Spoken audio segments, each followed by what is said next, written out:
ඔයත් හදන්නේ තට්ටු දෙකක් හෝ ඊට වැඩි ගයක්ද? එහෙනම් ඔයාට ස්ටෙයාකේස් එකක් දාන්නම වෙනවා. හැබැයි ස්ටෙයාකේස් එක කියන්නේ ඔයාගේ ඊළඟ තට්ටුවට තියෙන ඇක්සස් එක විතරක්ම නෙවෙයි. මේ ස්ටෙයාකේස් එකෙන්ම ගෙදර හැඩය, ස්පේස් එක යූස් කරන විදිහත් වෙනස් කරගන්න පුළුවන්. ඒ විතරක් නෙවෙයි ඔයාගේ ගෙදර සේෆ්ටි එක, ෆන්ක්ෂනලිටි එක මේ හැමදේමත් තීරණය කරනවා. ස්ටෙයාකේස් එක කියන්නේ නිකන් කොන්ක්‍රීට් වලින් හදපු ස්ටෙප්ස් ටිකක් විතරක් නෙවෙයි. ඔයාට මේකට යූස් කරන්න පුළුවන් ඩිසයින් ඔප්ෂන්ස් ගොඩක් මේකෙන් ස්ට්‍රේට් ස්ටෙයාකේස් එක ගෙදරට සිම්පල් ඊසි ලුක් එකක් දෙනවා. එතකොට L shape, U shape ස්ටෙයාකේසස් වලින් මොඩර්න් ලුක් එකක් ගන්න පුළුවන්. ඒ වගේම ස්පයිරල් ස්ටෙයාකේස් එක ගෙදර ස්මෝල් ස්පේස් එකකට හොඳ ඊස්තටික් ලුක් එකක් දෙනවා. ස්පේස් එකත් ගොඩක් ඉතුරු කරගන්න පුළුවන්. මේ ස්පයිරල් ස්ටෙයාකේස් එක ටයිනි හවුස් එකකට, කබාන එකකට එහෙම ගොඩක් ගැලපෙනවා. ඒ වගේම ටයිනි හවුස් එකකට, කබාන එකකට ෆෝල්ඩින් ස්ටෙයාකේස් එකක් යූස් කරන්නත් පුළුවන්. ඔයාට ඕන වෙලාවට විතරක් මේක ඕපන් කරන නිසා බාධකයක් නැතුව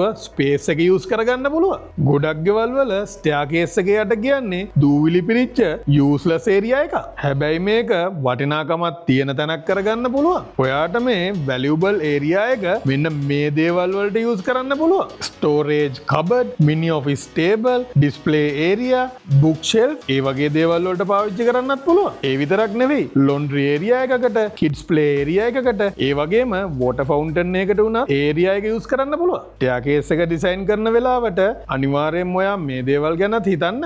මොන දෙයකටත් වඩා සේෆ්ටි එක තමයි ෆස්ට්. ෆ්ලෝරින් එකට හොඳ ග්‍රිප් එකක් තියෙන රෆ් ටයිල් එකක් යූස් කරන්න. හෑන්ඩ් රේල් එක ස්ට්‍රෝං, කම්ෆර්ටබල් වගේම සේෆ්ටි හයිට් එක මේන්ටේන් කරන්නත් අමතක කරන්න එපා. ස්ට්‍රක්චරල් මැටීරියල්ස් විදිහට ඔයාට කොන්ක්‍රීට් පාවිච්චි කරන්නත් පුළුවන්, ස්ටීල් පාවිච්චි කරන්නත් පුළුවන්, ඒ වගේම වුඩ් පාවිච්චි කරන්නත් පුළුවන්. ඔයාගේ තීම් එකේ හැටියට, ඔයාගේ ඩිසයින් එකේ හැටියට ඔයාට මේ දේවල් යූස් කරන්න පුළුවන්. ඒ වගේම ඔයාගේ හෑන්ඩ් රේල් එකට ඔයාට ටිම්බර් පාවිච්චි කරන්නත් පුළුවන්, ස්ටීල් පාවිච්චි කරන්නත් පුළුවන්. ඒ විතරක් නෙවෙයි, ඔයාට ග්ලාස් පාවිච්චි කරන්නත් පුළුවන්. ඔයාගේ මේ ස්ටෙයාකේස් එකට අතරමඟ ලෑන්ඩින් එකක් තියාගන්න එක ගොඩක් වටිනවා. ඒ වගේම ඔයාගේ ස්ටෙයාකේස් එක ඩිසයින් කරගද්දී ටිකක් පළල වැඩි කරගත්තොත් ඔයාගේ අපර් ෆ්ලෝර්ස් වලට මෙටීරියල්ස් ගෙනියද්දී, ෆර්නිචර්ස් ගෙනියද්දී ගොඩක් පහසු වෙයි. ඔයාගේ ස්ටෙයාකේස් එකට ස්ටෙප් ලයිට්ස් යූස් කරොත් ගොඩක් මොඩර්න් ලුක් එකක් ගන්න පුළුවන්. මේකට ඔයාට LED panel lights, LED strip, ඒ වගේම සෙන්සර් ලයිට්ස් යූස් කරන්නත් පුළුවන්. ඔයා ස්පේස්, බියුටි,